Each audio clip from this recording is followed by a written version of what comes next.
just in case.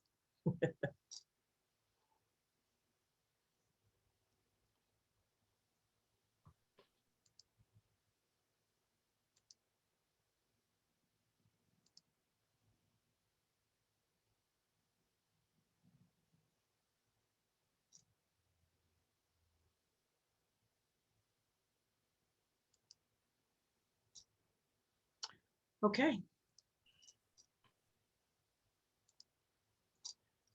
All right.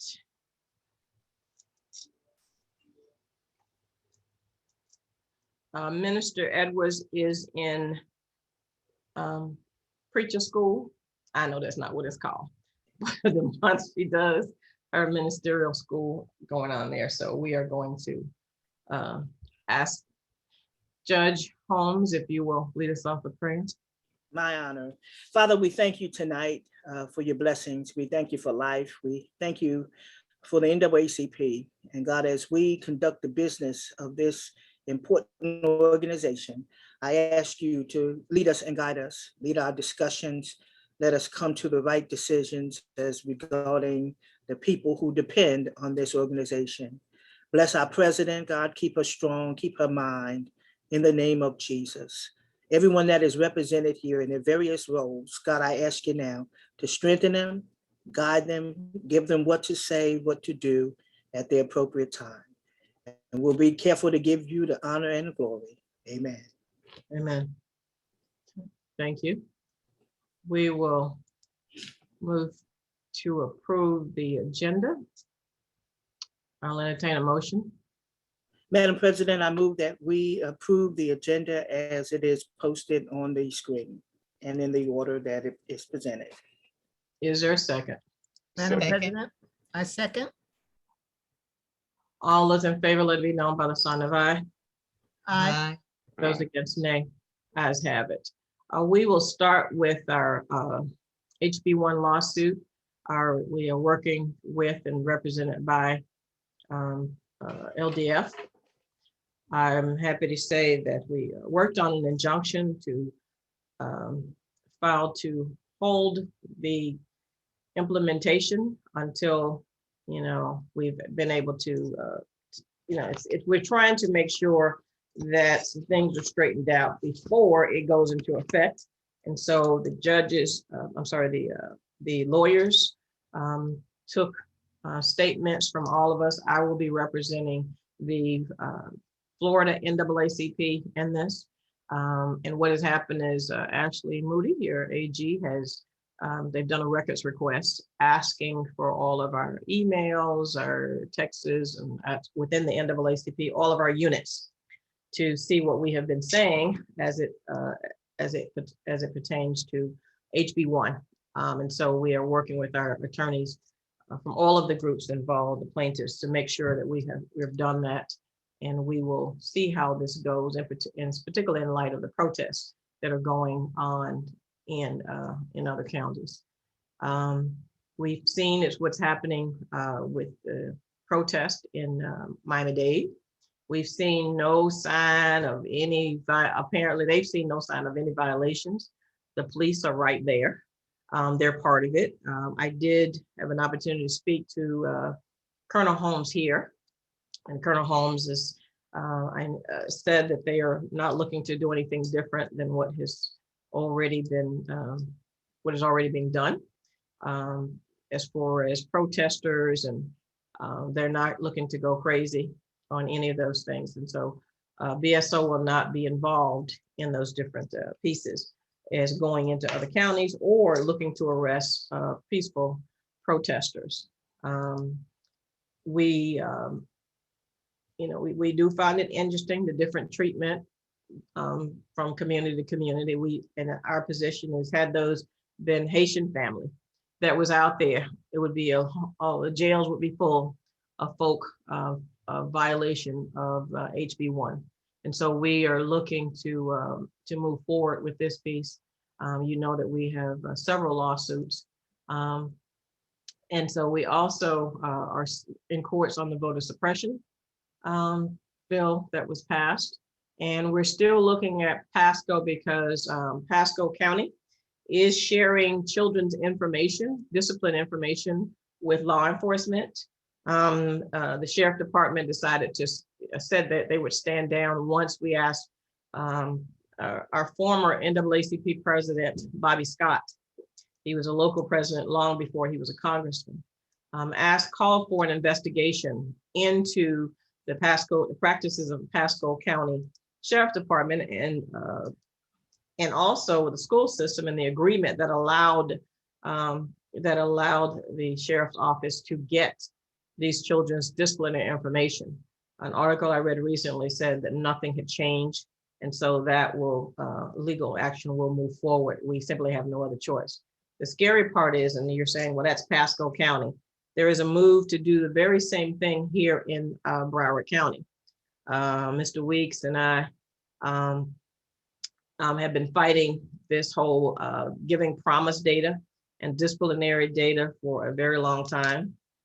We worked with Representative DuBose. In 2019, there was a move to change the statute that mandate our data, promise data. First of all, the idea was to make promise a diversion program, which it is not.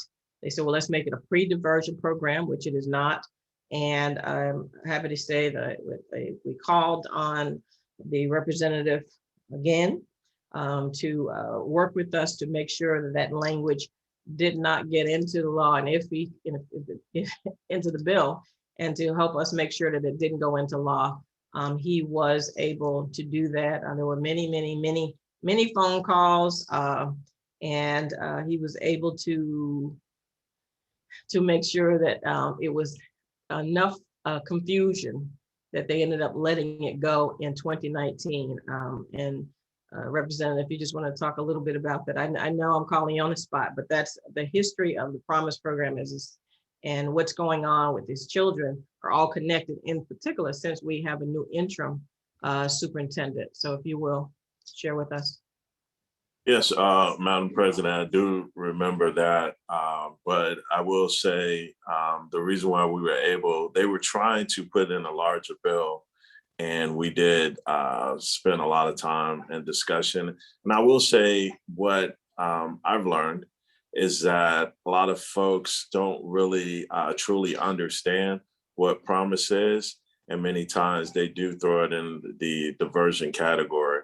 But through our continued partnership and us communicating, we were able to, and at least on my end, to educate as related to what they were trying to do and around the data collection and putting our students into the system. So we did dodge that bullet. And the reason why I put it that way, because there's always, the next session, the next opportunity. So we have to continue to have this conversation and continue to have this strong partnership so that we protect our kids. Because it ain't over. I agree. It is not over. So it'll be a whole. And along with that was also Mr. Weeks, who was then not the man in charge. He was the man next to the man, but certainly equally as forceful. So we will depend on you, Mr. Weeks, as we continue on with it, because it's not over.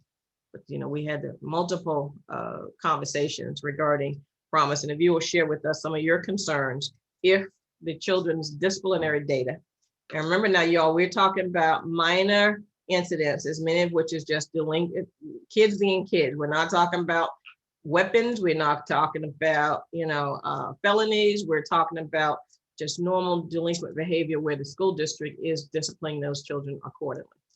Mr. Weeks. Thank you, Madam President, and to all of the members that are online and the folks that are in the virtual world watching this presentation. The concern is very clear. The data that is accumulated in school for children is very important data, but that data can be used in some very detrimental ways to blocks in front of children before they are even at the starting line to start the race.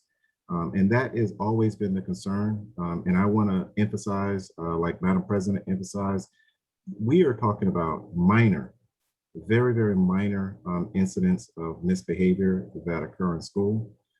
This is not behavior that folks have tried to attach to promise. It's minor misbehavior. It came about for incidents wherein children were being arrested for shooting spitballs in class. Children were being arrested for yelling expletives while they ran down the hallway. Those incidents, that maturation of behavior that occurs in school needs to remain in school. It should not enter into the hands of law enforcement so they can do predictive policing. And let me put that word out there, predictive policing. And that means that they can gather enough data about an individual from the time that they enter kindergarten and put that data into a database, and now are able to identify zip codes, neighborhoods, family members that they want to put additional resources to. And now when I say additional resources, I mean additional eyeballs from law enforcement in particular neighborhoods and particular people. That is not where we need to be going as a community.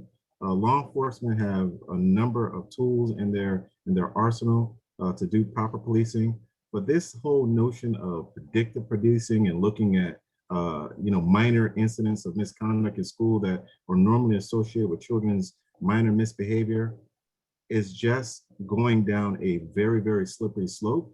It's a very scary area.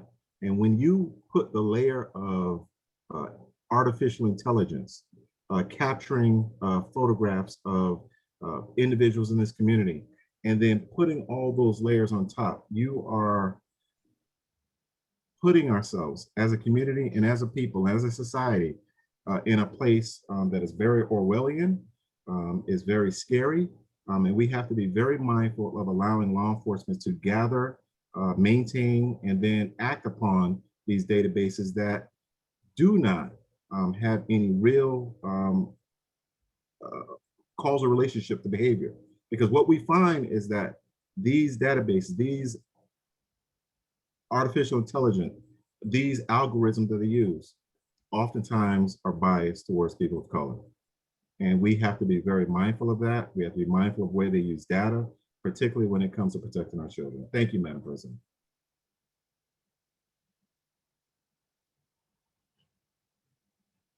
Thank you, Mr. Weeks. And so just know that in Pasco County, when the sheriff gets this information, he then sends his deputies at a whim to these children's homes.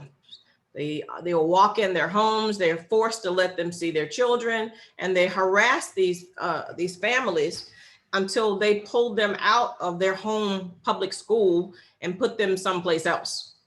And so they are justifying that by saying that they are actually getting to them, because obviously if they ran in a hallway or if they got into a shoving match or something like that, then they're clearly going to be criminals. So they're predictive policing, and they will then hound these families in school and at home until they are removed from their home school. And this is all public school, just so you know. And so we don't want to see that happening here in Broward County. And that's how it starts. It starts with one, and then it continues on. And by the way, the sheriff there is a avid Trump lover by his own admission there in Pasco County. So nothing good could come of that. So I would like to let you know that we are working to continue the efforts, and we'll see what happens with this new interim superintendent to make sure these children's information does not remain. It does not go over to the school or into DJJ's portal, so that they'll be able to track these children. It is happening, and that is the reason why Congressman Bobby Scott, when he received the information from the Florida NAACP, made sure that he called for an investigation, because this is just, outrageous. I continue to chair our Juvenile Justice Advisory Board. I think we have made quite a bit of strides as we go on. We are often not on the same page, as as DJJ. Sometimes that is uncomfortable for some people because we are always on the side of the children. And so sometimes, depending on the position that the fellow board members are in, our positions make folk uncomfortable. But the truth sometimes hurts if you're not doing the right thing. Judge Evans, before he was Judge Evans, used to attend our meetings and saw that they were often spirited. And so, he was, they would send Mr. Evans to the meeting to speak on behalf of the state attorney's office, but he would not be given all the information that he needed in order to provide us with an adequate answer. And so sometimes it didn't go well, but he was not upset because he understood that we were about the children. And so I'm unhappy to say, Judge Evans, that your replacement came unarmed to our last meeting. And we said to him, I'll just say I said to him that don't come here anymore unless you have the answers. If the state attorney's office there's been a memo and a statement from DeSantis when it speaks to charging folk who are protesting. And so I asked the young man who was an ASA, he's not the chief. The chief did not appear either. What is our state attorney's position on prosecuting those individuals who have been charged with anti-protest? Should that happen, where are you all? And he had no idea. I asked them about their positions on a number of things, details, all pertaining to youth, that if someone is representing the state attorney's office should know. He knew nothing. So very nice young man, just ill-prepared. And the judge, Judge Holmes, was not very nice. With her, she was very direct. I'll just say that. She was very direct because, we have, if you're a lawyer and you're coming and we're talking about children and finding ways to help them stay out of the system and get help, and not only for them, but for their families, you have to come prepared. That's one of the reasons why we require senior leadership and decision makers to appear before the Juvenile Justice Board and work with. There is one judge that sits, and that is Judge Williams, and he speaks for the chief judge and all of you others there. And so we have the decision makers around the table, but Broward is not doing well in several areas, and our job is to look at all the entry points and for a decision to be made. But I am happy to say that. And we will get into details later, that your chief judge has been quite cooperative, and I'm excited about that. And Judge Holmes will get into that shortly. But the Juvenile Justice Board meets every second Wednesday of the month at 3 p.m. If you want to see the meetings, they are on our Naacp Ftl Broward YouTube page. And so we're not just sitting around having tea. We are discussing some very important issues when it comes to the children of Broward County. Mr. Weeks, I understand that our regional detention center is on lockdown, that there has been COVID, folk with COVID out there.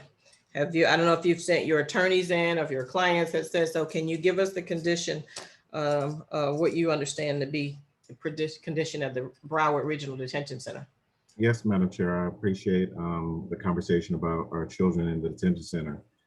Just recently, we learned that the detention center is back on lockdown. It's estimated to be on lockdown until August 1st, but that date is fluid and it may change based on the number of individuals that are positive. We have not yet learned whether it is a staff member or a youth within the facility, but the fact that it's on lockdown brings great concern as to how the children are going to be exposed to COVID. This in light of the variant and the rising number of cases in South Florida, is causing us some concern. It's also come to my attention that there are a number of individuals within our jail, our adult jails, that are on quarantine. The extent of the quarantine, how many facilities are impacted is still being ascertained. But I am significantly concerned that we may be slipping back into a state of COVID, causing those folks that are incarcerated considerable difficulty. As you know, there is not a lot of room to distance yourself or socially distance within a detention center or a jail. So one of the tactics that was used early on in this pandemic was to reduce the number of people admitted into detention centers and or jails to reduce the likelihood of spread. We have to get back to taking a more aggressive approach to looking at the admissions within the detention center and the jail. And I'm going to start those conversations with the stakeholders at the detention center, Department of Juvenile Justice, and the Sheriff's Office to see if we can get back to using some more common sense decision-making on who enters into those facilities. And one of the things we do is we ask for a report from DJJ each month of those in the population that's there, whether they are given, mask or protective gear, any type of PPP. We ask the diagnosis, have anyone, has it been an outbreak, how many students or children have been diagnosed, or what about adults and staff. And I know that we have our teachers normally going in, they're out for break, although I did speak to Dr. Valerie Wanza, because if summer school is available, and it is to students who are outside the facility, it certainly should be available to inside, because there are devices where they can do online learning if they so choose. So we think that that's an opportunity. I know the staff there is trying to do something, but there's a certified teachers, and we can't, just because you know how to read don't mean you know how to teach somebody how to read. And so we want to be able to make sure that they have every opportunity. And then these children are waiting for their day in court. They have not been convicted. There's law that says they have to be educated. And so while they're there, and it ain't nothing else there to do, and that ain't the nicest place, we ought to be able to at least provide that, because it's really no additional effort to the district. I would hope that Dr. Wanza will be able to work something out, and I'm sure she will, but I'll follow up with her regarding our children who are in the detention center. And next on the president's report, we have Fort Lauderdale, there are still community meetings. We have a new police chief who is a former assistant chief of the city of Fort Lauderdale, is what I'm talking about. Former assistant police chief out of Pittsburgh. There were 4 panels. I represented the NAACP on one of the panels. He was certainly our top candidate to come in. He has been retired for 2 years, but in talking with him, he says he identifies as a Black man. He understands, said that he understands we have a commitment to certainly in equity, promoting from within, and certainly when he puts his new senior leadership team together, there's only one African-American that's among the upper echelon, and that's a major. The rest of them have been dropped and retired. And even Major Victor London is set to retire in a couple of years. So we've got to do better within Fort Lauderdale, because it is there are no Black people at the top of the rainbow there. We just don't have it. And so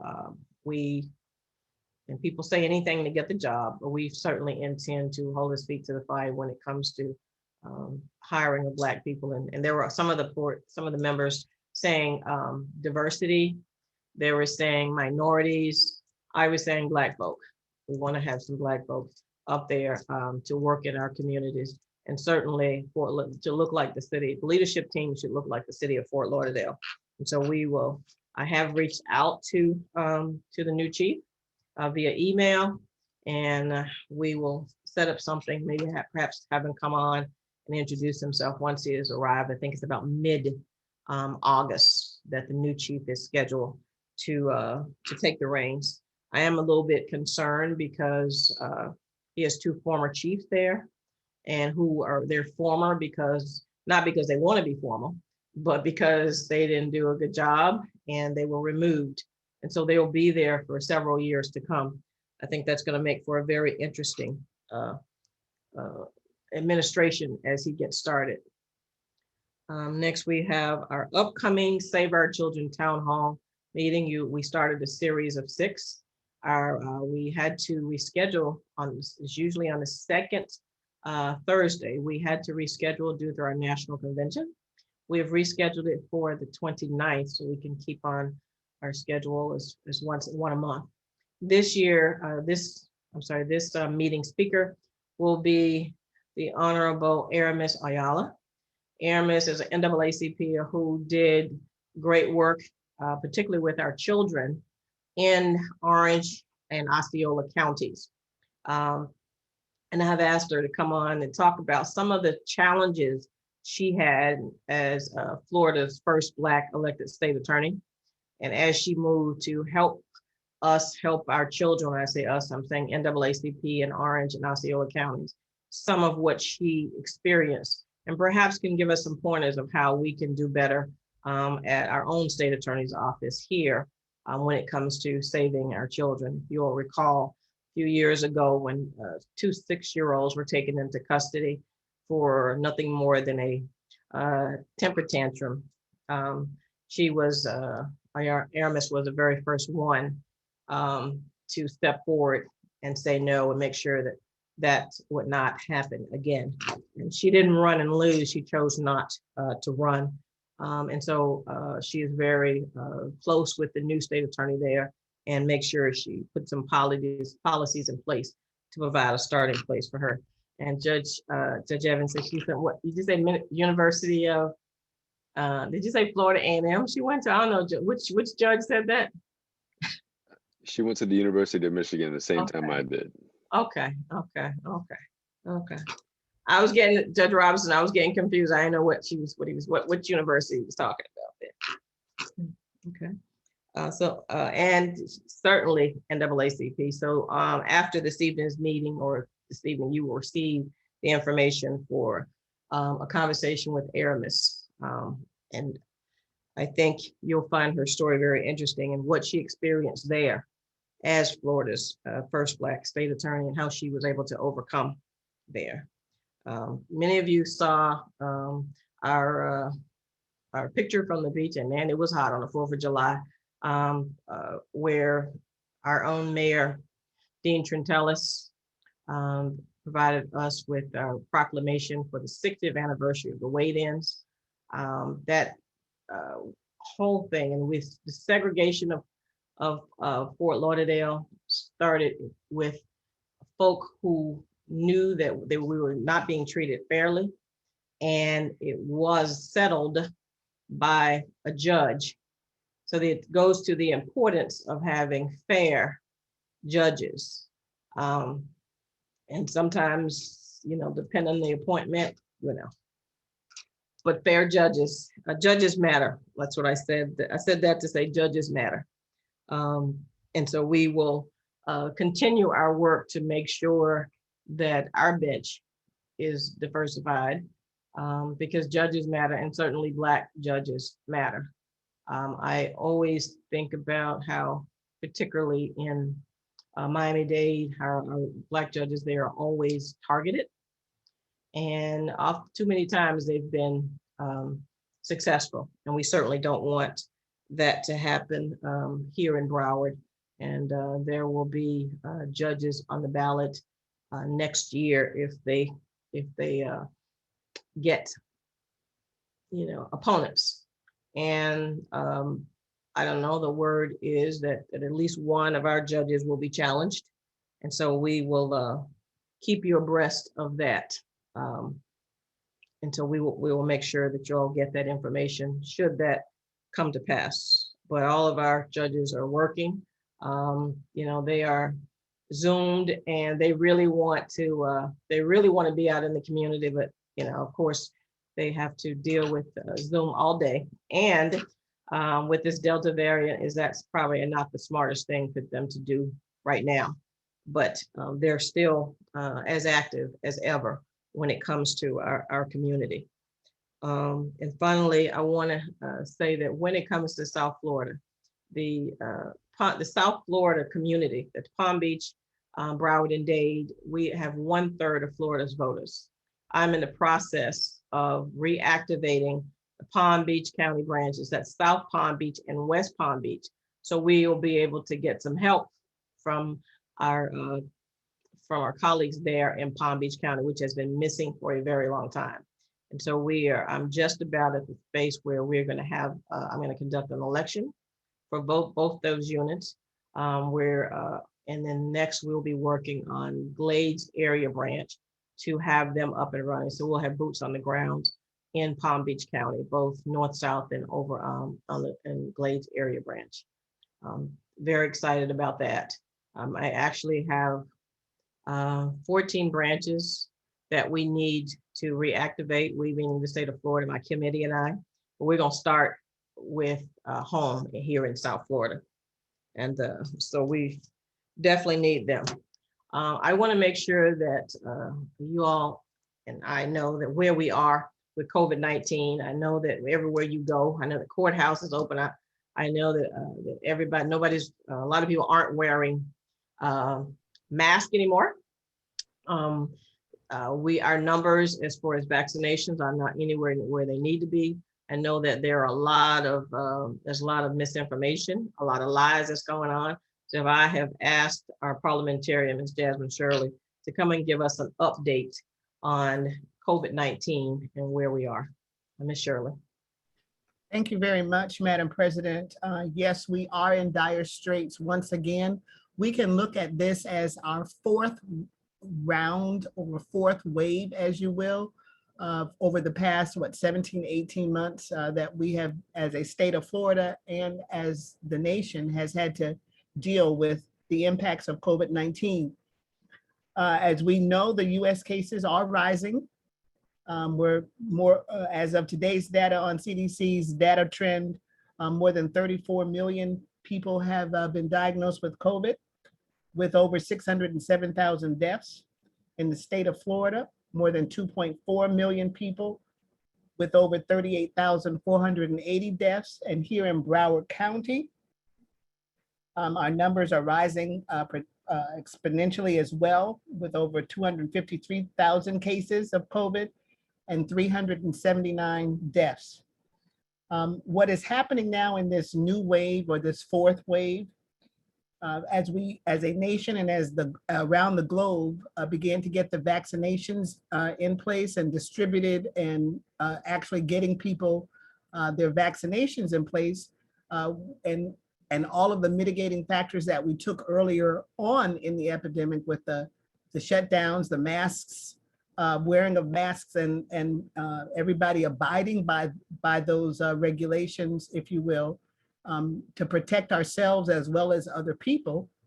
But then as things began to open up and as people began to get vaccinated, we thought we were beginning to see fewer and fewer cases. However, there's a new variant that's out, and this variant is now the fourth variant in place that is definitely within community spread here in Broward County and throughout the state of Florida, and about 10 other states in particular, which is the Delta variant. This Delta variant, as I've always said to people, a virus wants to survive. And the only way that a virus can survive is it's got to be able to replicate. In order to replicate, it's got to change certain things about it, especially since we now have a vaccine in place to give people some form of protection, whether they took the Moderna vaccine or the Pfizer vaccine, which are 2 shots, or whether they took the Johnson & Johnson vaccine, to give people who are vaccinated, fully vaccinated, and I say fully vaccinated, some form of protection against any changes that this virus would make in order to survive. This particular virus is nothing to play with. The Delta variant in particular is more devastating. It is more highly transmissible. It is more virulent and will cause more deaths. It is basically targeting those non-vaccinated persons, because it has an entryway in and can change itself enough. And what it did was it changed its spikes, and it changed its ability to be able to navigate more effectively throughout your immune system. But if you had some protection, if you were fully vaccinated, most of the people now who are getting COVID diagnosed now for the past 3 months or so, it's with most definitely the Delta variant. In fact, overwhelmingly, 83% of the cases that we're experiencing here locally and statewide are of the Delta variant. So we know it is community spread, and it's the most, that form of that virus, the Delta variant, is the most that's transmitting today. What we're seeing with this, and these are younger people, late teens, some children, but late teens to the 49-year-old age group, 45-year-old age group. For the overwhelming majority of those cases, they are non-vaccinated persons. And the sad thing about that is that because this virus is more efficient now and it can navigate through the immune systems and take advantage and get to its receptor spots that it needs to get to, it gets to the lung very quickly. And therefore a person will get very, very ill, extremely ill, with low oxygen saturation levels within a few days, and are coming back into the hospitals. So now the hospitals are scrambling to put more and more of their COVID wings back into play, and running out of ICU beds, because most of these people are coming in on 100% needs for oxygen at the very highest level of oxygen capacities, and or being intubated. And the sad thing about this is that over the last 2 weeks, I just got back into town 2 weeks ago, happened to talk to my sister Carmen, who is a physician on the front line. And within that 2-week span, her hospital capacity tripled from the day that she left. She's off a week, she comes back the next week. The number of new cases have tripled in her particular hospital. And we're seeing that across all the South Florida hospitals in particular, with this Delta variant of very young people who are extremely ill and are being intubated by the numbers. That's the most unfortunate part. So what she said to me was, she's asking her patients, why didn't you get vaccinated? What was your delay? And, all of that misinformation that's out there, oh, I wanted to wait and, see what was going to happen, and I didn't want to be a guinea pig. It's unfortunate because right before they get intubated, they are asking, well, can you give me the vaccine? Well, no, you can't, because now it's too late. You can't get the vaccine. Now you've got to get treatment. And the treatments, it's very difficult now with this new variant responding to the treatments that, because these people are wasting away very, very fast. So that's the unfortunate part. So what I would continue to remind everyone, even if you're vaccinated fully, or if you're not vaccinated, get vaccinated. Do not delay. If you're already vaccinated, you have some protection. But there have been cases of folks who, even though fully vaccinated, have had some mild symptoms, but it did not take them back to a hospital. It did not put them back into an ICU unit or put them to being intubated.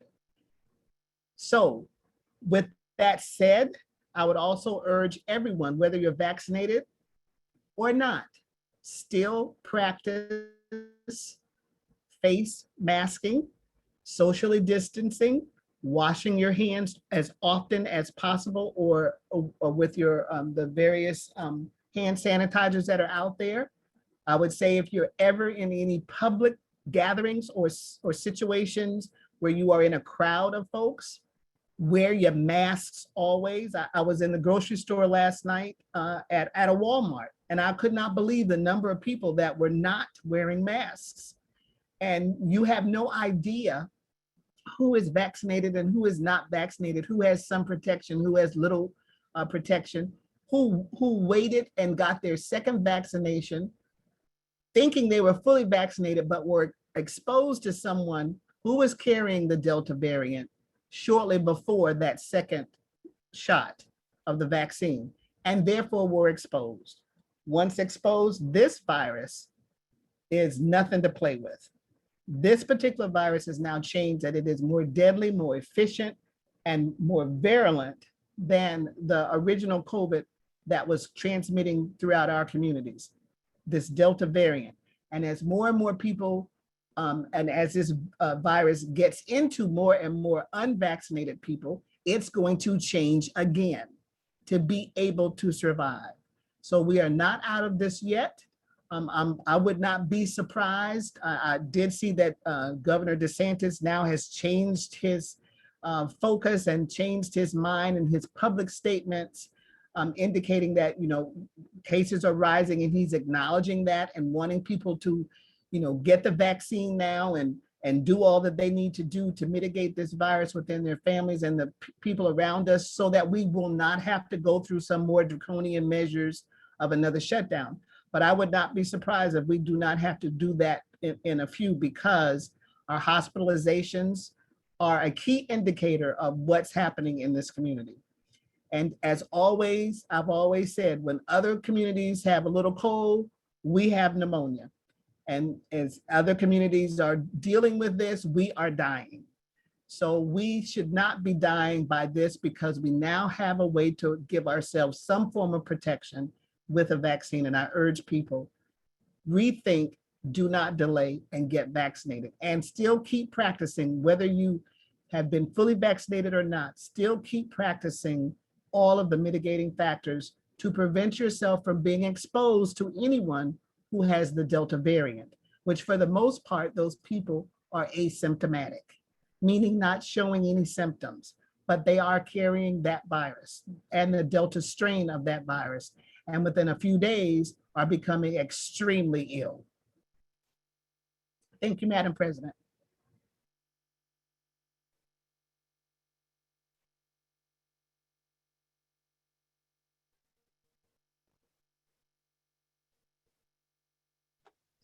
Unmute, Madam President, unmute. Okay, thank you. My question is, I know that Justice Kennedy has ordered the courthouse to open.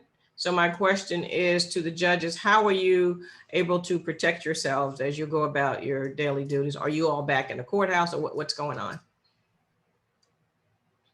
I've been conducting jury trials since April. So at present, there are no restrictions in the courtroom, but I do wear a mask. And I do use sanitizer on a regular basis. I cannot encourage anyone, or I'm prohibited from encouraging or asking anyone to do the same. Do you have plexiglass or anything, or? No. Judge Robinson? I have plexiglass all over the courtroom. The jury box, I can put 15 people in the jury box. They're basically allocated space. My entire bench is plexiglass. The clerk, as well as the witness stand. Also, I have plexiglass separating lawyers at the plaintiff's table as well as the defense table. I requested that. I have microban. I have also Lysol. I have gloves, and I have a 2-year supply of masks. When they come in, we're not supposed to ask whether or not you're vaccinated, but I do ask them to put on their masks. If they don't have masks, I offer them. If they don't want to wear them, I can't make anybody. So far, I have not had any problems with my jury trials. And this week, I've had no problems with anyone complying with my request. I just left last week. I was in North Carolina, of course, driving. South Carolina, no one had masks. North Carolina, people in the parking lot didn't have masks. So you're going to have that problem. People are saying that, particularly Black folk, they don't want to get the shots because they feel that they're shooting up virus in you.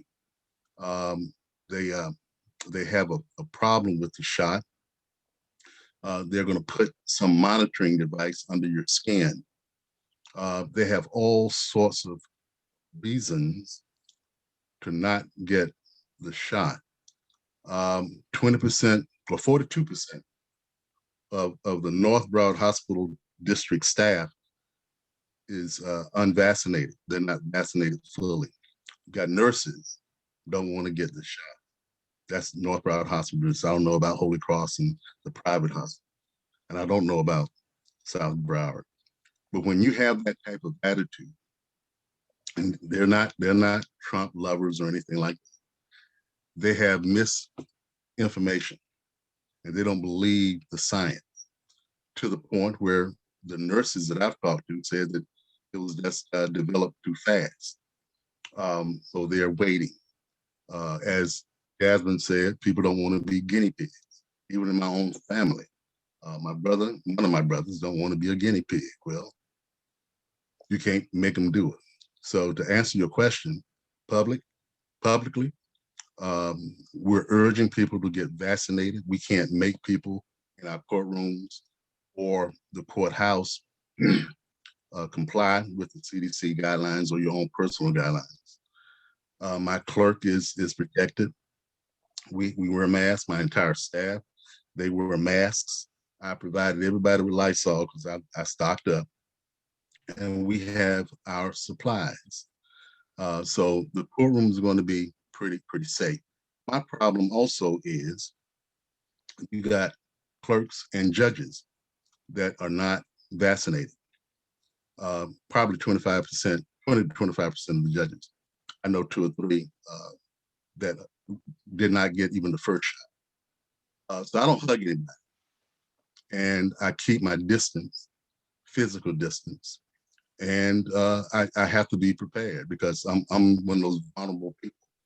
I don't go to too many places publicly. I'm scared to go to Walmart and Publix and Plantation. Those people must live there because they're always there, and they don't wear masks like they're supposed to. So it's an individual decision. It's not a right for somebody to have this antithesis regarding the CDC guidelines. That's not a right. But if we mandate it, we'll all be better off. That's not going to happen, apparently. So we have to mandate ourselves and our families to protect each other and to protect our families. And hopefully this country will wise up. Hopefully. Thank you. Thank you, Judge. Mr. Weeks, what are you doing down there at your office to protect yourself and your employees as best you can? Thank you, Madam President. And I echo Judge Robinson and Judge Evans in what is occurring in the courts. We do not have the control of the courthouse. It is mandated by the Chief Judge and is given direction from the Supreme Court of Florida. However, although my office is located in the courthouse, we are a separate constitutional office. And as a result, we are mandating masks within our office. I have been watching this COVID pandemic, and based on the level of uncertainty, based on the likelihood of transmission, I thought it was best that we continue to have a mask mandate in our office. That will continue until we make a decision that is safe to move to an optional mask requirement. But for this time, all attorneys, all staff, and all visitors will be required to wear a mask within our office. Thank you. And certainly the NAACP is encouraging everyone to get vaccinated. It's a very serious business, and don't wait until you are that person who's being intubated to ask for it. Don't wait until you've lost a loved one before you decide to take the shot, because of course by then it's too late. And it's hard to believe that these people who are not protecting themselves haven't been connected to someone who has from their family who's died from COVID, because everybody I know knows somebody that has been connected. And then some people who are unvaccinated. I know a family now where the daughter was not vaccinated. She, visits and helps to care for her elderly parents, and now they're sick, and they ended up, thank God, looks like they're much better. But she, on the other hand, is in the hospital, and she put her elderly parents at risk, being not vaccinated. We're not just, talking about, I think this person is an educator. And so, you would hope for different results, but I'm sure she now wishes that she had just taken the shots. We will work with, and Jasmine will work with us continuous, and maybe we will do something different or work to bring vaccinators to other communities or to events. I mean, people are willing, and just, plenty of ideas in order to bring it. So we don't have the excuse of you don't have to go anywhere. We don't have to leave the community. It's there. I think Delaveau is open just about every day, at least 5 days a week there. I know that there are other entities around. I see Ms. Laura Richardson has a question, one of our executive committee members. Laura, go ahead. Laura? You have to unmute yourself. Laura, your hand is up.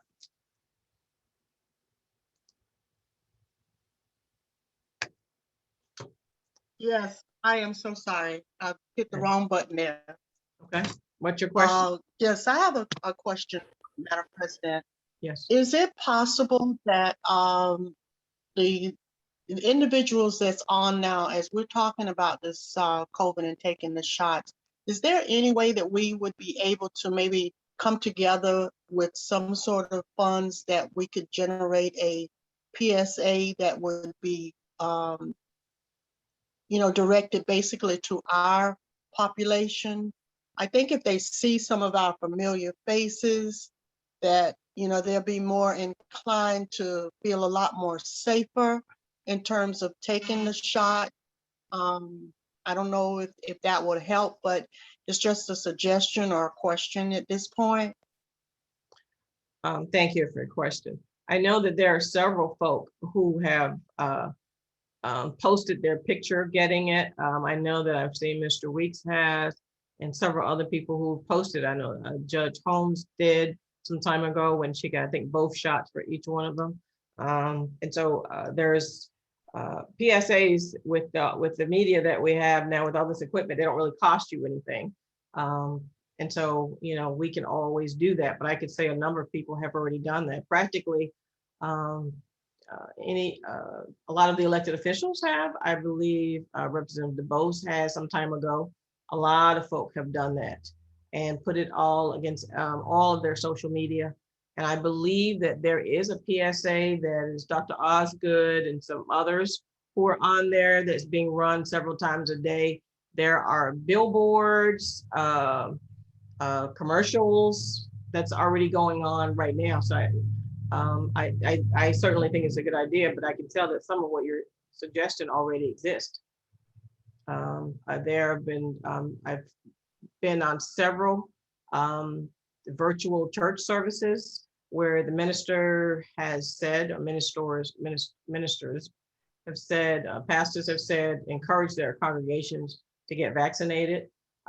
Churches all over have hosted and are willing to host more clinics, whatever it is that we need. So, a lot of that has already been done, and I guess we can repost in many cases. But I think we just got to make better decisions, particularly when you figure the kids are going back to school and they can't mandate masks there. It's going to be a mess. And I think there was a Theta that came out as variant that came out as well. So it just keeps going on and on. I think Vice Mayor Beverly Williams says Lauderdale Lakes has open sites at City Hall, and it's not for lack of places. So for those of us who live in Lauderdale Lakes, we need only go to City Hall. We can spread the word as to where it's going to go. We can, talk to people personally and see if they can make a different decision. But the numbers don't lie. Jazz just gave us all of that. So I don't know if you are an organization, I know that in addition to NAACP, you're also with NCNW. I know I see Dosha Johnson's on there. I know she was with the Golden Victor 44 or Eastern Stars. Those are all groups that, if you wanted to consider coming together, that could do, that same piece there. We can work on that, but there's plenty of information. Mona?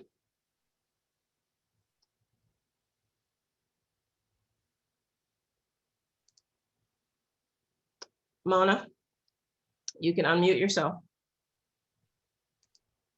You had your hand up.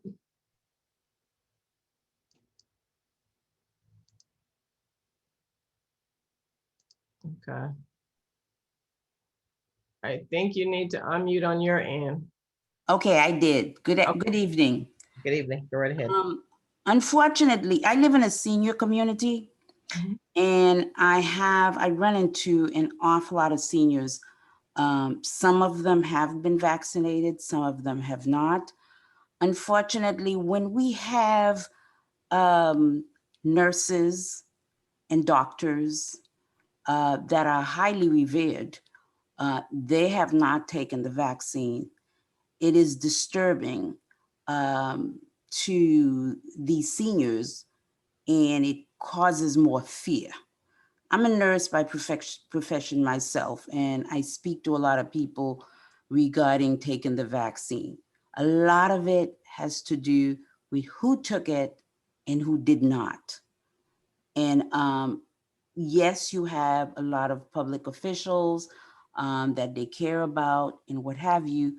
But for the seniors, when it is the nurses and the doctors and the therapists who are not taking it, or who are also not wearing a mask, who are not doing the proper hand washing, it actually impacts them more.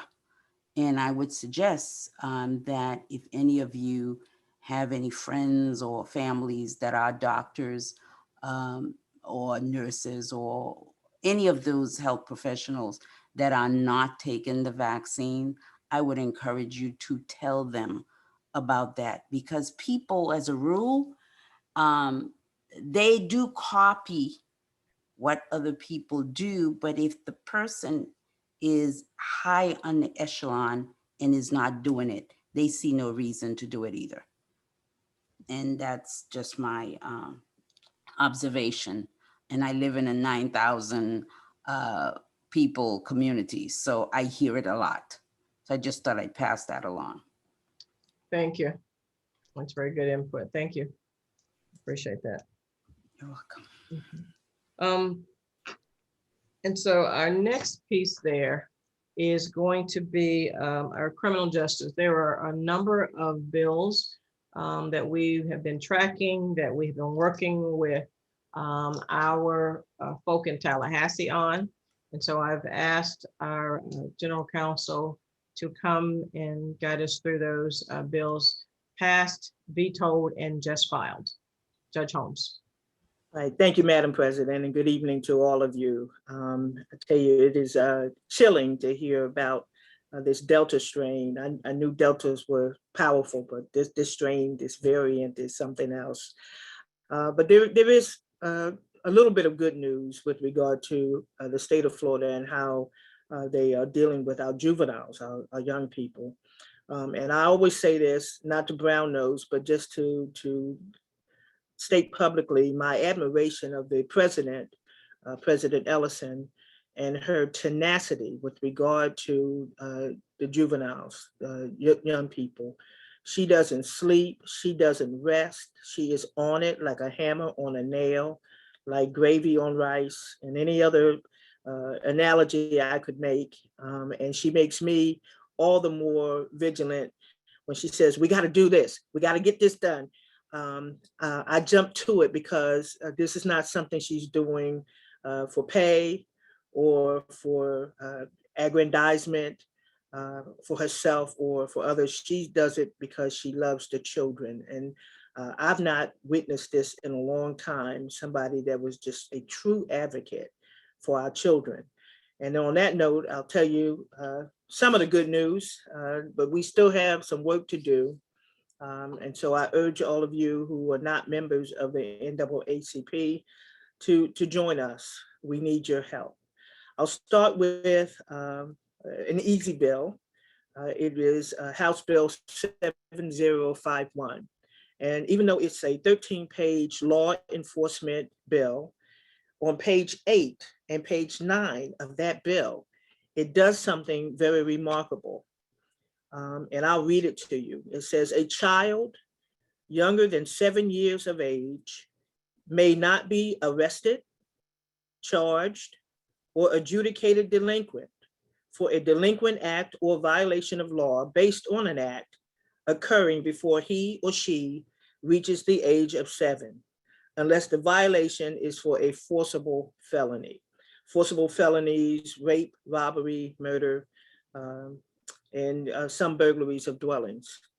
So the legislature did help out on that end by saying, don't arrest them, you can't charge them unless it's for a forcible felony. So in other words, if a child has a tantrum in school and kicks a law enforcement officer, if that child is 6 years old, he or she cannot be charged, can't be adjudicated, can't be arrested, can't do, nothing can happen to them. But that just underscores the need. The NAACP through President Ellison has been pushing the state attorney in this county to issue a memo to law enforcement not to arrest a child that is 12 years of age or under without first calling certain designated people in his office to see whether the arrest should be made of the child, should they be transported. And we're not talking civil citation, even though we have good news on that front too. So there's still a need to get a 12 and under memo from the state attorney's office here, and that can be done. You don't need legislation to do that. That becomes the policy of the office. Don't arrest them without checking with us. But it is good to know that a child that has not reached the age of 7 cannot be arrested in this state. So it was a long time coming. And again, that was House Bill 7051. Another piece of legislation that passed and was signed by the governor. And for the record, these acts become available, this law is July 1, unless otherwise stated. So we're already in the midst, in the throes of that enactment. The Baker Act, we mentioned at one of our town halls that every year over 37,000 children get arrested, well, excuse me, they get involuntarily committed at a Baker Act facility. And 54% of those children that are involuntarily entered into these facilities are Black children. And so there was an investigative piece done by the Southern Poverty Law Center, and they have even filed a lawsuit in Palm Beach County attacking the involuntary commitment. And what was important about that is that there was no parental notification.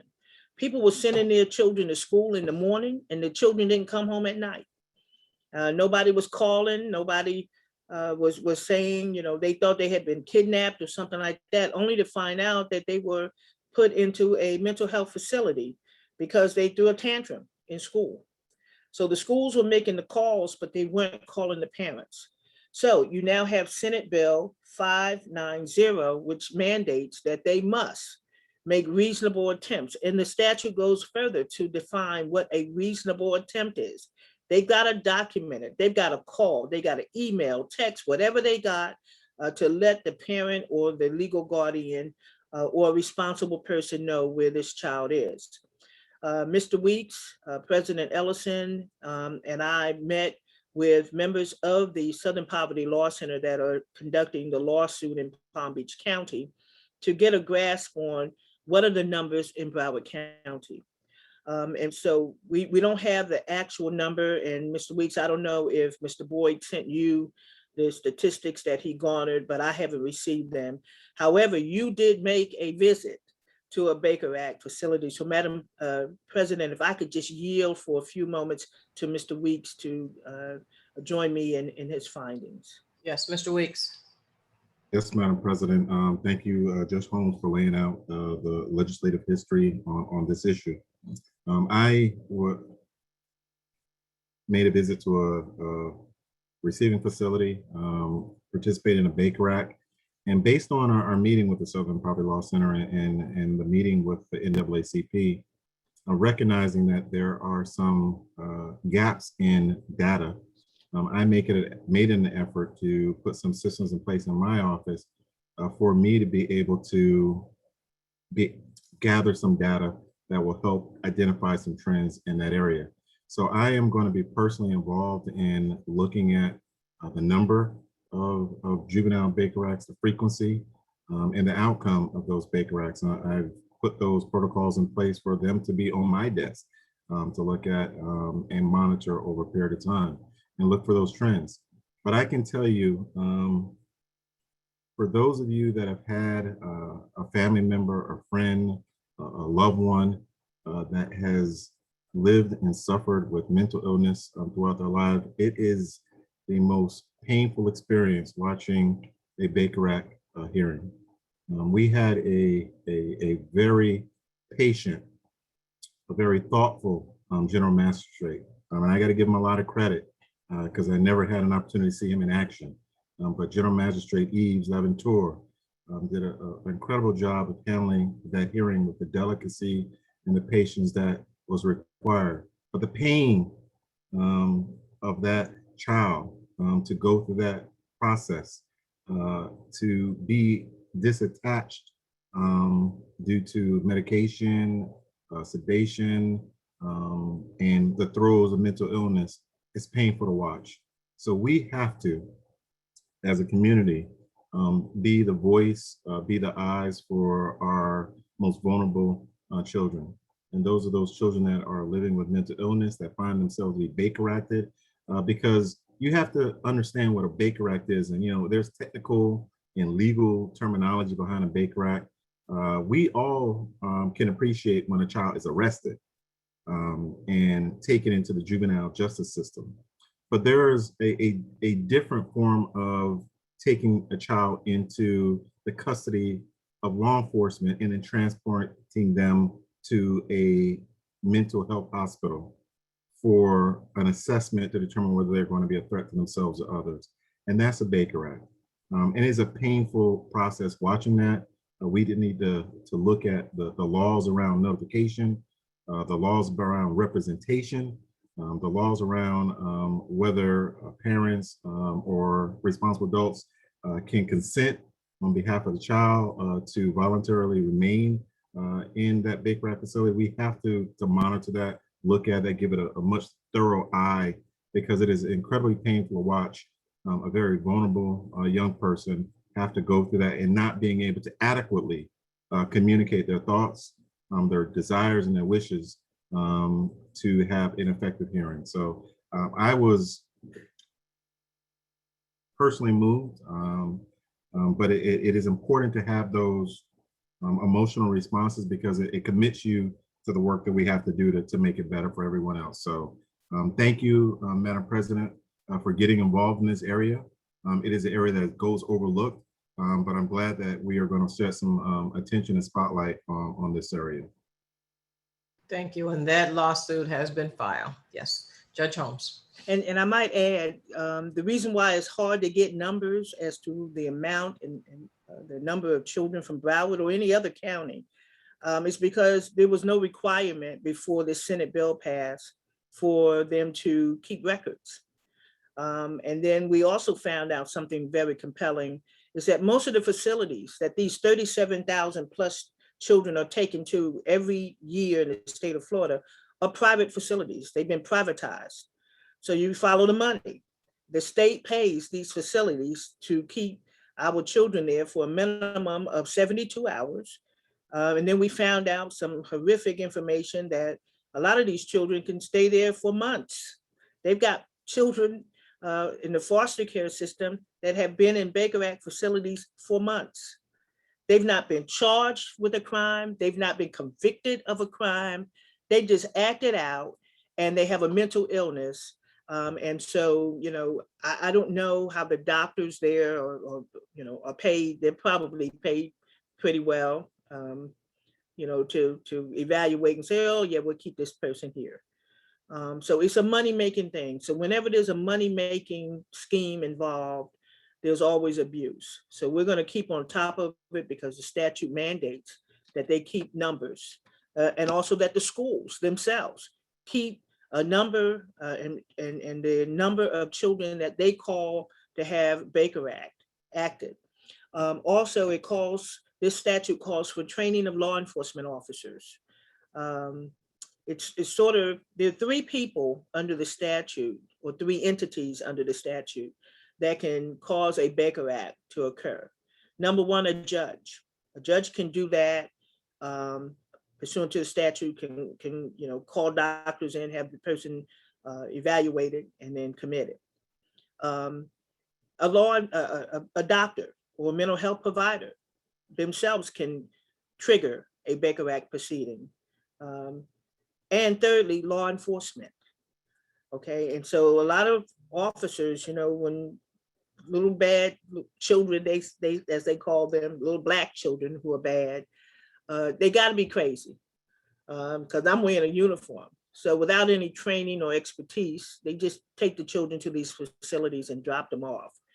So the statute relaxes that a little bit to ask. It's not mandatory, but ask for a screening by a mental health provider if the officer has reason to believe that there's a mental health issue there. So we're heading in the right direction, and I think maybe that lawsuit had some bearing on the passage and the signing 590. It's good news. We do have, and we've always had, but for some reason or other, it would go up and be utilized, and then it would stop. So it kind of like stopped in its tracks, but we do have a juvenile civil citation program in Broward County. The three entities that are required by statute to be involved in coming up with a plan for it are the state attorney's office, the office of the public defender, as well as the clerk of court. We now have all of those entities as of June 25th on board to make sure that no child who has been, who has committed like a trespass or disorderly conduct or public urination, that they are not arrested and taken to the juvenile assessment center, but they are given a citation and told to go to a program. So that cuts down on the arrest rate. There's a memorandum of understanding between the clerk's office and the state attorney's office of how things go. You still got law enforcement officers who think everybody needs to be arrested, okay? So they don't care that there's a civil citation statute that mandates you give them a citation for a misdemeanor. They're gonna arrest them. And those are what we call missed opportunities. So we now have a plan in place, thanks to Judge Jack Tudor, who is the chief judge of this circuit, who bought into it. And I'm very happy that he signed on June 25th, the Juvenile Administrative Order 2021-18. It is now an administrative order that, number one, that the, actually it's 2021-28, that the circuit, the entire 17th Judicial Circuit is approving of the civil citation program. And I know the judges here are saying, well, that don't have nothing to do with me. I don't do juvenile, but it's just symbolic that he is now, you know, just making sure and mandating that every judge is on board, including himself, that these children should not be going, you know, taking the perp ride with the silver bracelets on to the Juvenile Justice Assessment Center. So I do thank Judge Tudor. I thanked him privately, and I now thank him publicly for letting the 17th Judicial Circuit and all of its judges get involved and sign on to this worthwhile program. It is effective, it's in effect. And so we'll find out at the next CAB meeting if anybody's not following the law. Okay, so if they don't want to hear from the legislature, because it's 985.12, that's the statute mandating civil citation, they can hear it from the chief judge that this is how we're doing it in Broward County. So again, I'm appreciative. Y'all tell him that I talked about him, and I'm really happy that he signed off on that. I also want to tell you about some things that are coming up that will affect us greatly. There is a House bill, and I think Representative DuBose can tell you how that goes, but it was just filed. It's not the law, but it's something that they're going to start addressing as early as September so that they can vote on it in the 2022 session. And that's House Bill 11. Now, that's very important because House Bill 11 will make it unlawful, illegal, a crime for anybody to get within 30 feet of a law enforcement officer who is making an arrest and they're filming. You got your camera out. I think this is a direct result of what happened in the George Floyd case with Officer Chauvin. They're trying to stop the public from filming their arrest. So you can't get within 30 feet of that officer. It makes it a crime to provoke an officer, whatever that means. I would I would love to be the judge to rule or void for vagueness on that aspect of the legislation, but I accept my role, and I just let the role of those who are still wearing those robes to understand that these laws really make no sense. And as we have seen in this past legislative session, it's only a handful of folks in Tallahassee that seem to have any good sense. The reasonable man took a bus and went somewhere else. So I have no idea how this is going to go, but it can become the law because there aren't enough people with good sense, Democrats, there that can stop this legislation. Unlike Texas, where the Democrats got on the bus so that they wouldn't have a quorum to stop the legislation from passing. If the Democrats in our legislature got on the bus and went somewhere, they wouldn't even know that they were gone. So it stands to pass. And the most important thing about this legislation that scares me is that if the law enforcement officer tells the person, you can't film me, and they continue to film, there's a case out of the 4th District Court of Appeal that you judges, if you could take a look at it, it came out in May of this year. It's called Ford, F-O-R-D, versus City of Boynton Beach. Ford versus Boynton Beach. This was a case where the mother was filming her son being arrested. And the officer said, you can't film me. I don't want you to film me. No, don't film me. It was a 2-to-1 opinion. Judge Martha Warner was the dissent. And I pray that one day the dissent becomes the law, as Thurgood Marshall often said. That said, yeah, it violates the wiretap statute in the state of Florida. This was a civil case, but you do know that those who are not enlightened will start reading what the 4th has said in that opinion. So get ready, it's coming. And Mr. Weeks, I know his office is going to be looking into that and testing it. But that was the catalyst for this House bill to be at least filed. So I don't know if somebody can stop it from going through. They were pretty successful in stopping a lot of the bills, but they had to make concessions. I think you heard when Representative DuBose and Representative Williams were here, they talked about how they had to try to make concessions and do things and walk and talk to people. But, Tallahassee seems, like I said, good sense and reasonableness, took a bus and they're headed somewhere, but it's not in Tallahassee. So remember, House Bill 11, you're going to be hearing from us on that in the upcoming months. And then most importantly, redistricting is about to occur. Redistricting occurs every 10 years after the census. And many of you here, well, Florida picked up one more congressional seat. Well, that's fine. But the lines, the map has to be drawn.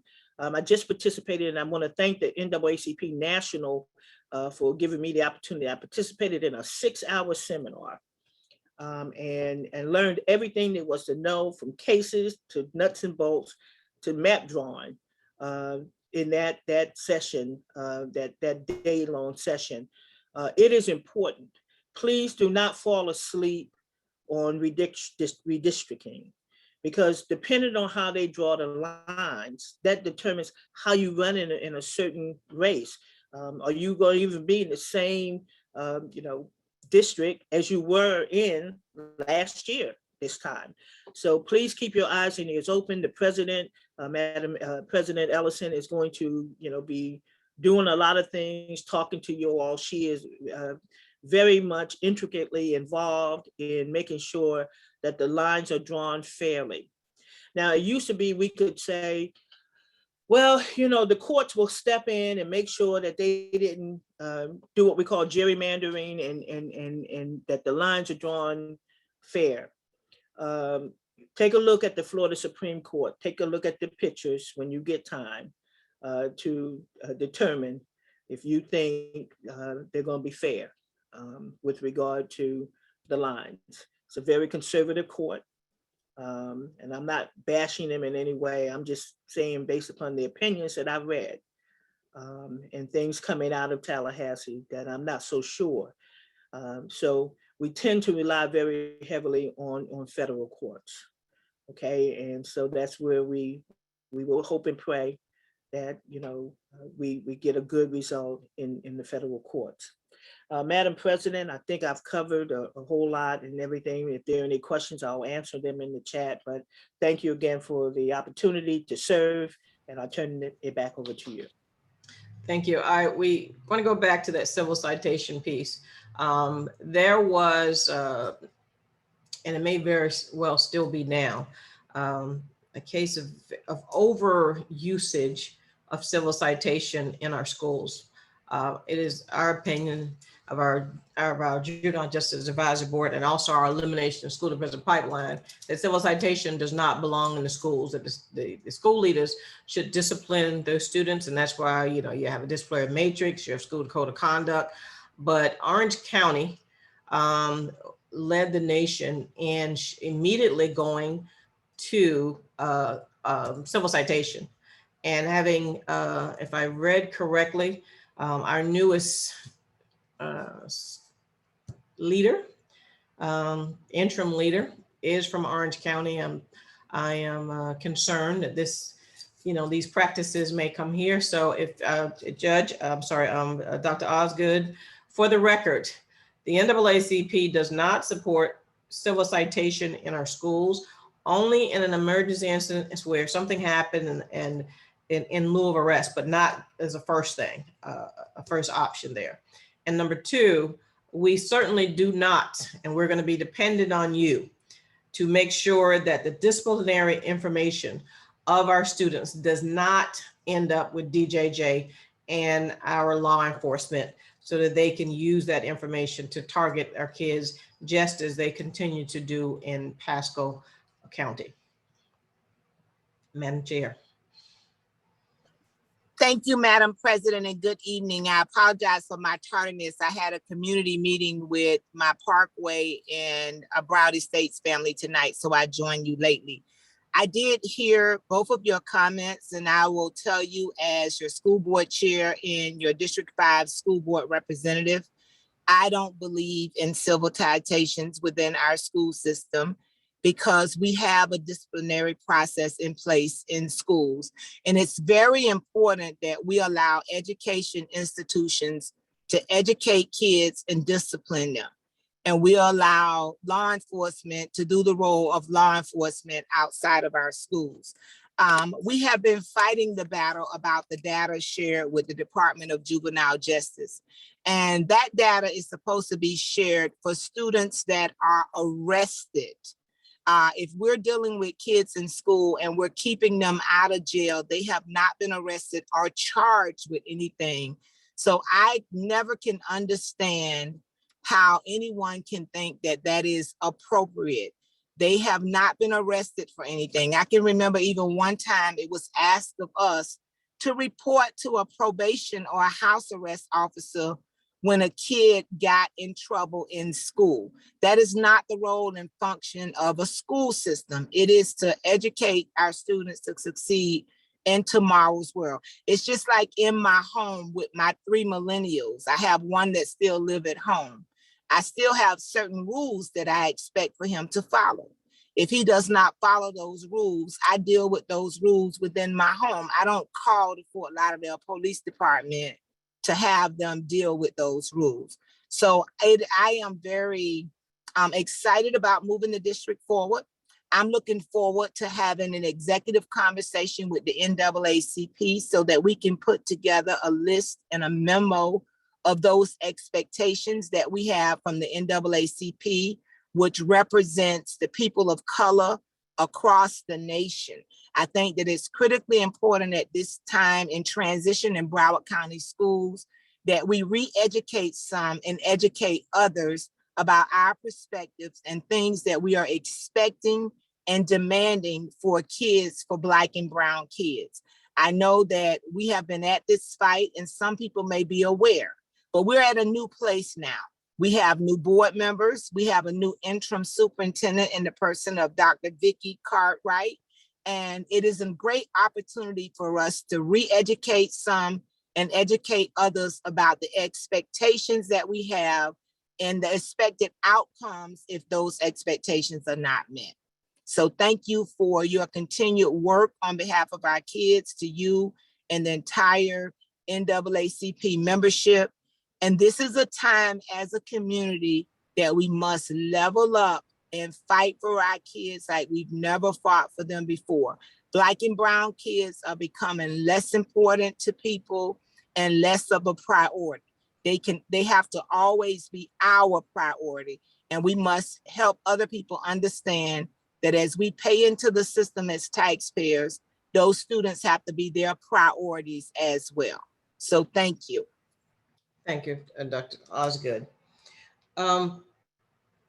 We are going to the NAACP, of course, will move forward with once qualifying day to replace our own beloved Congressman Alcee Hastings. We will look to do our forum in the month of August. You know, there are so many candidates and we will invite them all. We want you all to hear from a lot of them. We don't know who they are.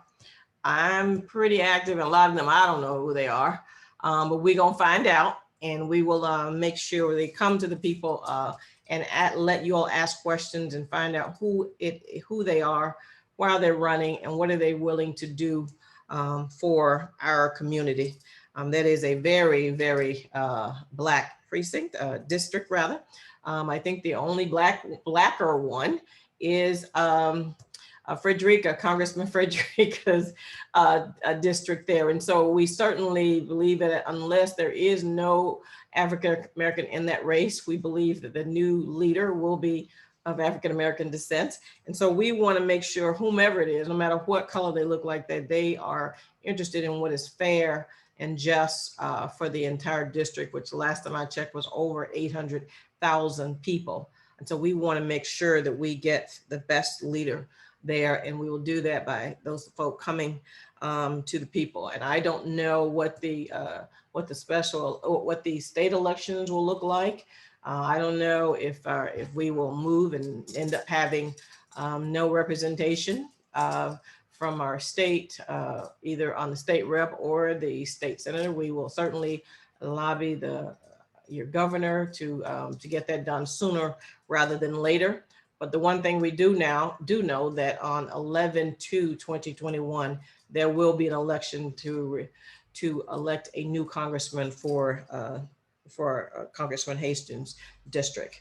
And so we want all of you to be a part of it. We are interested certainly in partnering with our other organizations, and I will be reaching out to those individuals as well. So we can do this in a community way with our partners as well. We certainly want to continue to move to register voters, to wake up the Black vote here in Broward County. Don't be fooled, we did vote, but we should have voted in higher numbers as we go on. And I know that we're asking folk to come out on 11/2, then we're going to ask them to come out on January 11th. But you know, if the least you could do, the least our community to do is stand up and you know, elections have consequences.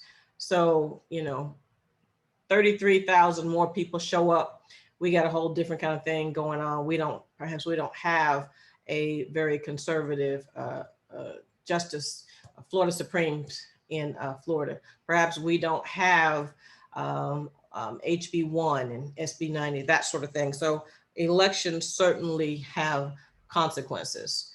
And so it is up to us. We certainly have the numbers, and all roads lead through our community. The question is, what are we going to do about it? I did have one question for Judge Holmes and for Mr. Weeks there. And so there was a bill that was vetoed that affects our children here who have successfully completed juvenile diversion programs after being arrested for a misdemeanor, and y'all's governor vetoed that. And so, what is the process for juvenile expunction? How does this veto affect expunction, and what was that he vetoed? I'll just start. It was a bill that would automatically allow expungement of any juvenile record once they had completed a diversionary program, and it would include misdemeanors and felonies, except for sex batteries, some robberies, and murders. The governor felt that he didn't want to take that chance of having it automatically expunged. So we're back to the old system. And so Gordon, I think you know more about how the state attorney's office, I know under Mike Satz, he was very active in making sure that there was either sealing or expunging of juvenile records. So I'm not sure that that's going on right now. Madam President, Judge Holmes, yes, the interesting thing about the bill that was presented to the governor to sign into law that he chose to veto is that that bill went through both chambers, through the House and through the Senate, through all of the committee hearings and all the committee stops, and did not receive one negative vote against it from either party, Republican and or Democrat. It was supported. This is what they consider bipartisan legislation, supported by both parties with great support because no one objected to it. It was only the governor that had the infinite wisdom to overrule all of the members of the House, all the members of the Senate, and decide that he had better judgment and would veto that bill. That is offensive to the legislative process. It's offensive to children in this community. And he chose to use that heavy-handed approach against children, against a bill that is designed to take the scarlet letter of arrest from a child that participated in a diversion program to better themselves and put that behind them so they can move forward. So we have to understand the history of not only the veto, but why it was vetoed and the support that it had before its veto. At present, children can still seek to have their records expunged after they complete a diversionary program. However, that is a one-time process that is afforded to children outside of the process that's afforded when you're an adult.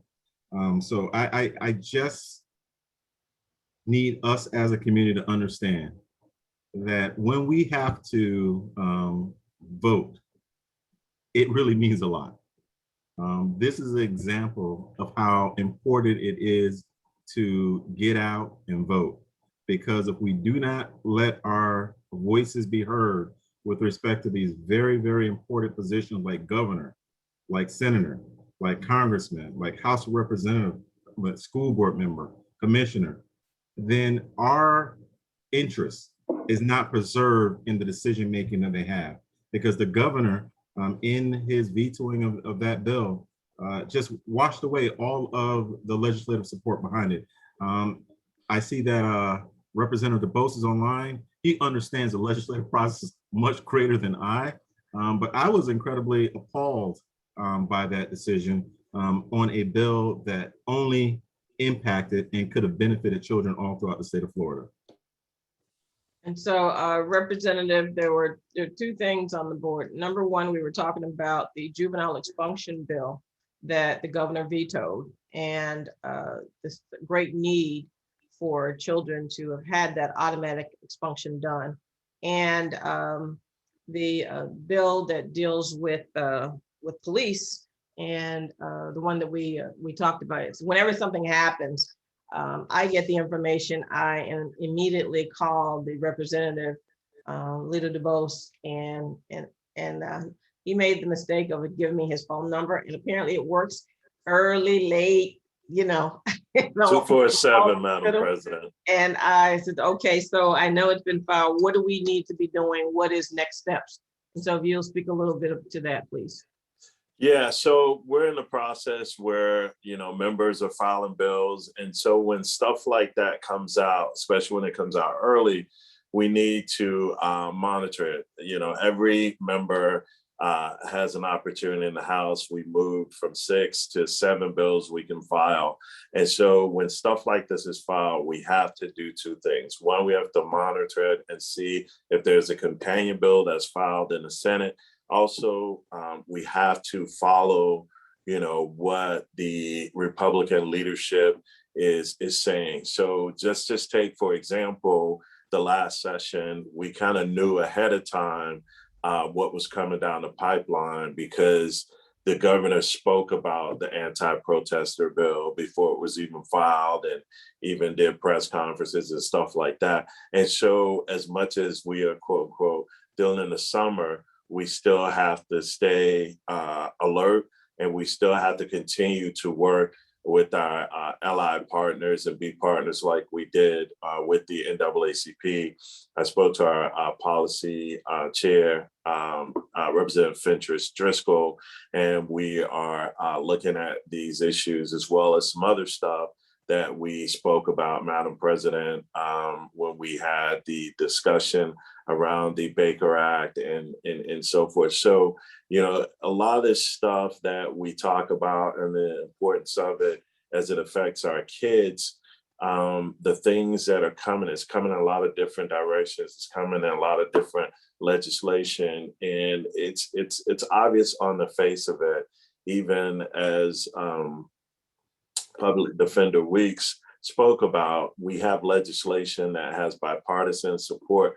And unfortunately, at the end of the day, the governor gets the last, you know, say in our process. It's not the last say overall, but it's very important we pay attention to, you know, who we vote for, and we understand that our opportunity to correct some of these wrongs are at the polling sites and when we go in to vote. So it's very important that we continue to have these discussions, but specifically to what we do next is we continue to monitor this legislation, and I will continue to take your calls, Madam President, 247, but also I will say you take mine as well, because I do call you as the stuff moves, and, you know, our partnership is very key.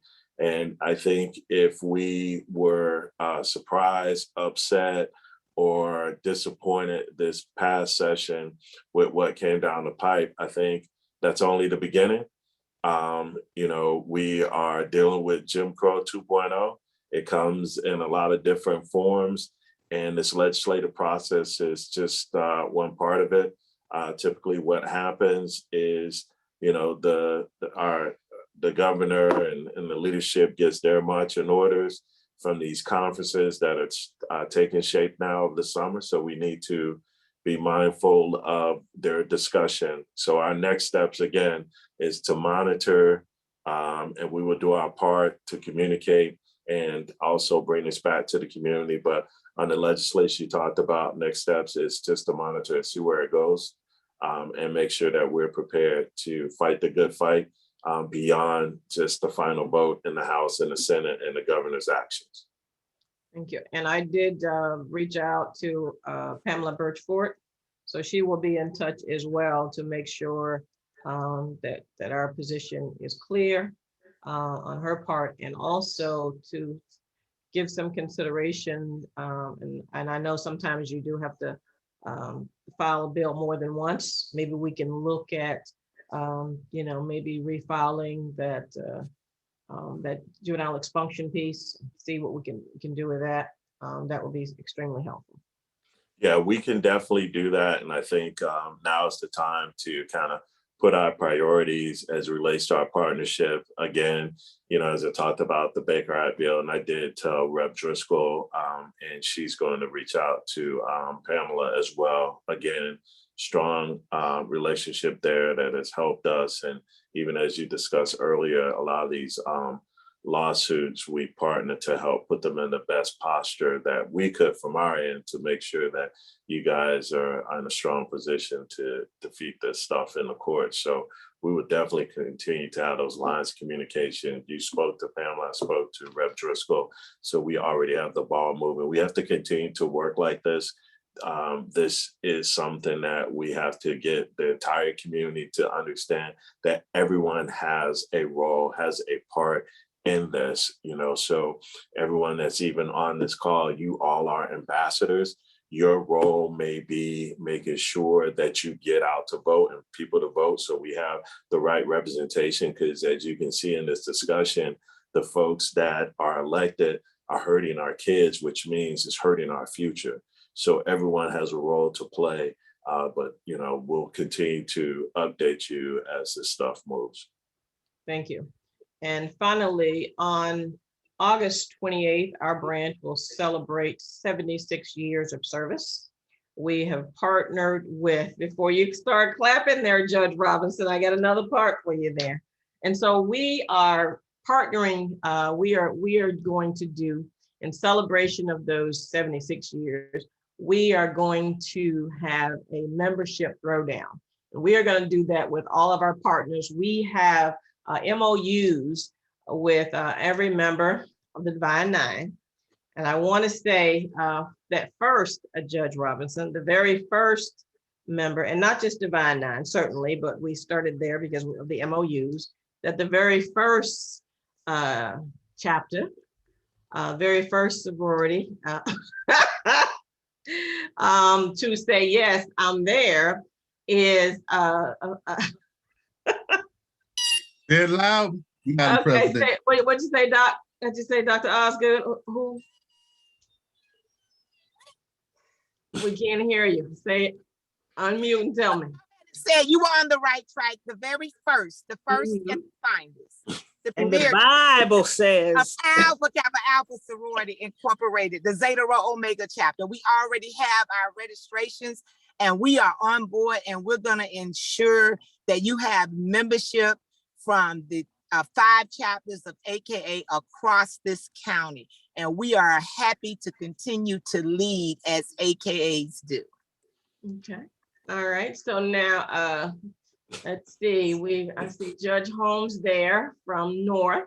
I'm trying to act safe. I really am.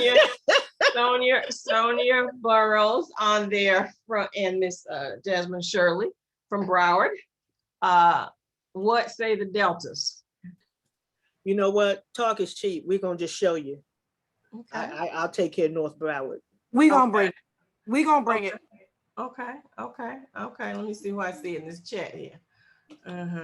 Okay. And so I see Bobby. You see Gator Nation, but that means that the Gator chapter bringing something. Is that what you're saying? Because I'm coming to you. I'm talking to Bobby now about the Noops. I want to know what Fort Lauderdale got. Okay, that sounds cute. So Madam President, I'll tell you what we've always had, because our mandate comes from our national, our immediate past Grand Pomar, who is and always been a proud member of the NAACP, put it as a mandate that we in our MOU, and he showed up with checks more than once in regards to this initiative. So you can count on us participating in this membership drive as we have done in the past. And so when I speak for Fort Lauderdale, I speak for all, because again, nationally, we are one Kappa. So you can go ahead and take that back to my past senior grand and let him know, because he's a big fan of the Fort Lauderdale Broward branch of the NAACP. And I will, because that's what I do. I know. So I will report that, absolutely. I see Danette Gibson on it. What did you say, Danette?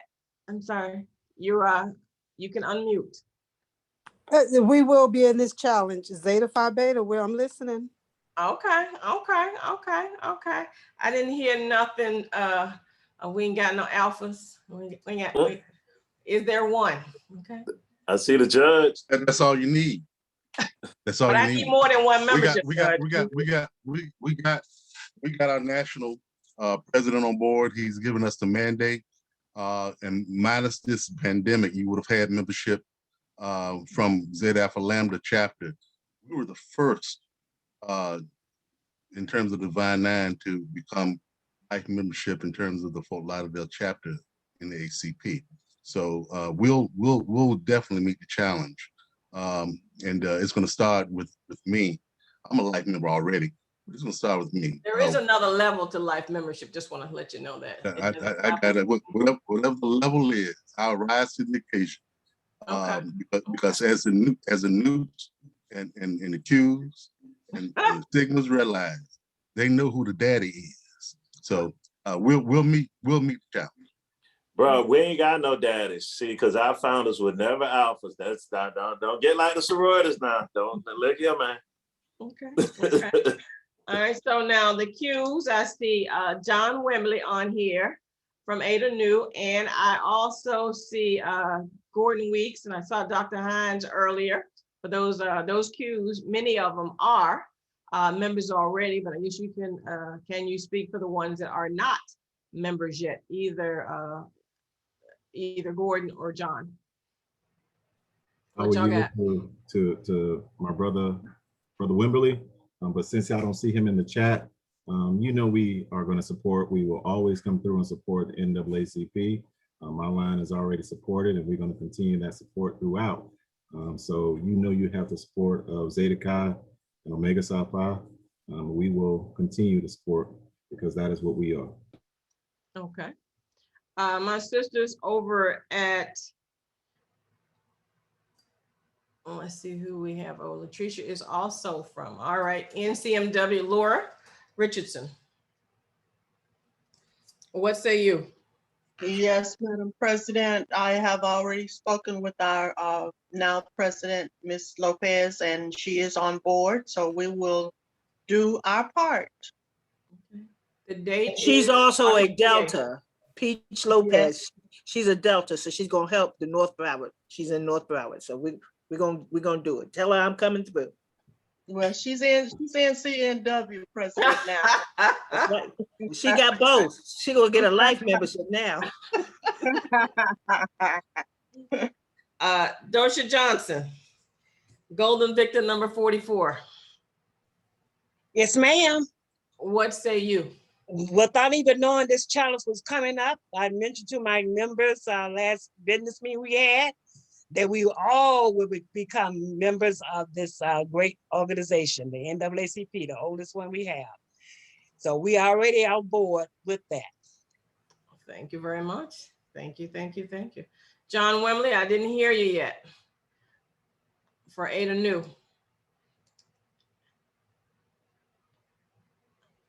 Oh, he's having difficulties there. All right, now let's try this again.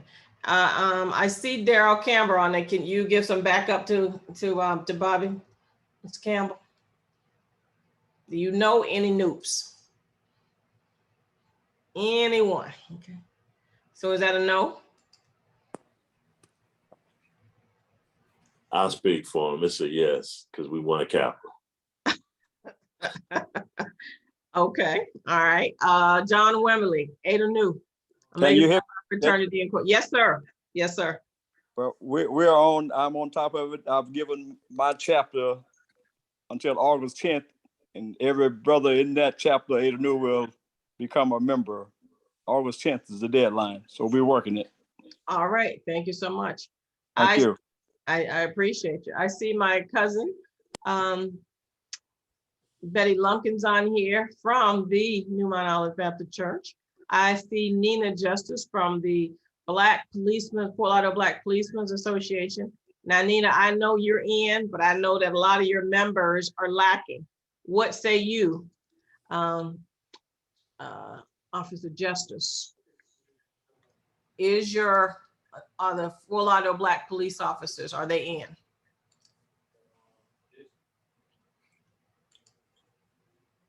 Unmute, Nina. I'm gonna tell them you said yes anyway, so you might as well unmute. I'm gonna use your name when I call the president. So it would be best if you be on board. Okay. All right, so we will be reaching out to our other partners as well. Those are also, as I mentioned, the Order of the Eastern Star, the Masons, Shriners, all those, because they're all connected. And I think we all are like-minded organizations. I will talk to Mark Johnson from the Zetas, and Dr. Osgood, I didn't even know, I think I know 4 iotas nowadays, okay? Bobby knows a couple of them too now. It's a bunch of them now. They active again, so we need to bring them in the fold. Okay. And Madam President, some of them doing double duty on here. He say nothing about the links. Oh, that is very true. That is very true. So that means that Jazz and Dr. Osgood that I see so far got double duty over there. So we got some stuff going on here. So we should have a good day. So now we're gonna see about the alphas. I'm gonna come back to that, Judge, because that was a good speech. But y'all be kind of thin sometime. But I'm gonna see. No, we ain't thin now. We ain't thin. Historically, we ain't thin. NAACP membership wise, when you have the nuke saying there are a bunch of iotas, then that changes perspective a lot. Well, hey, I'll help you out, Judge. We can work together and greet them. A bunch of iotas. Okay. Oh, now I do know the one who founded the Polaris, who founded the chapter here and who's working. He's actually a very good friend of mine here, so I know that's what they're working on. And I ran into them. They were out. We're at a sports bar, and there was a bunch of them. I'm dead serious, and they're active. They're ready to get engaged. So we need to open our arms and embrace them and bring them in. And agreed. Yeah, let's do it. What is that you're holding, Dr. Osgood? Everybody is talking, but I have my application because we know pretty work. Okay, I appreciate that. Thank you so much. Osgood on one today, boy. And so on that note, I want to make sure that the date is August 28th, and we'll be, if you need to social distance, we can do a drive-by, that's fine. That is what Zeta Omega will be doing to make sure, and we will be here to make sure that we celebrate the way that we should be in the NAACP at 76th year as we continue on. And with that said, if all hearts and minds are clear, are there any announcements, anything burning that someone needs to say? Okay. On that note, Judge, if you will, I'm sorry, Dr. Osgood, because Dr. Osgood had to. She came through for us today. We had a situation, and she prayed. That's 2 prays for us because we had a situation. So, Dr. Osgood, if you will take us home.